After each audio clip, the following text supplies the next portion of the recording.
Hai, selamat datang kembali di channel Sebuah Tanda Tanya.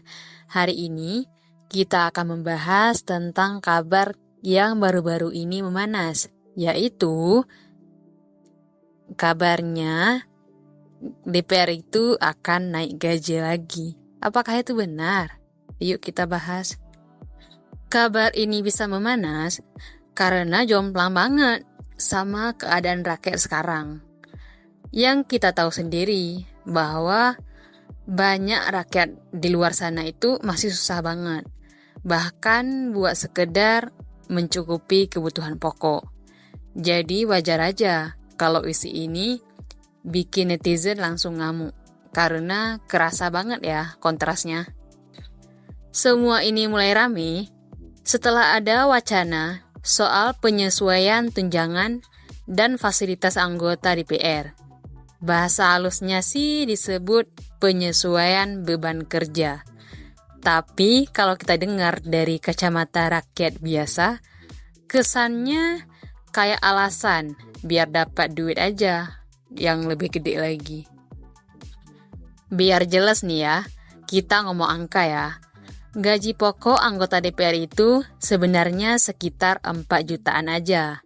Tapi jangan salah, kalau ditotal sama tunjangan-tunjangan lain, kayak tunjangan keluarga, perumahan, kesehatan, sampai komunikasi, jumlahnya bahkan bisa tembus lebih dari 50 juta tiap bulan. Data ini pernah diungkap Kementerian Keuangan tahun 2023. Jadi bukan angka receh lagi nih. Nah, isu terbarunya ada wacana buat naikin lagi tunjangan dan fasilitas itu. Misalnya lewat tambahan biaya rumah dinas, transportasi, atau mungkin fasilitas lain yang katanya biar lebih layak. Buat sebagian orang, alasan ini kedengarannya masuk akal. Tapi buat rakyat kecil yang tiap hari harus berjuang, kedengarannya ini kayak tamparan keras bagi rakyat. Nggak heran nih kalau reaksi publik langsung meledak. Media sosial penuh komentar sinis. Dari yang bilang, kerja aja nggak kelihatan, gaji malah nambah.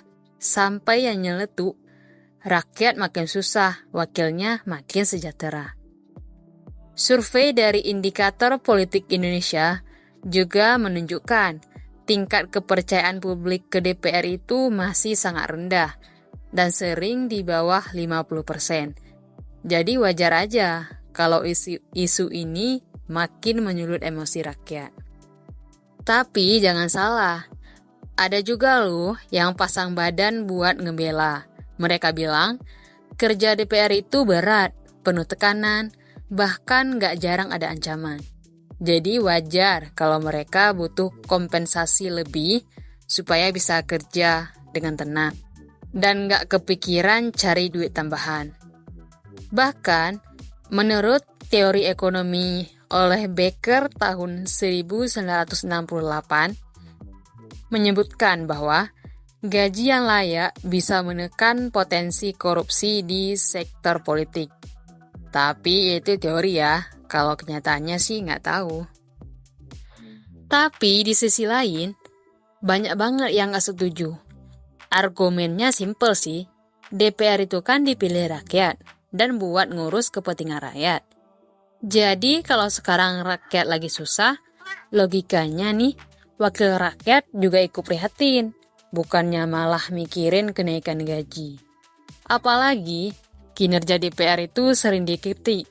Mulai dari bolos rapat, membuat produk undang-undang yang nggak jelas, sampai minimnya respon saat krisis.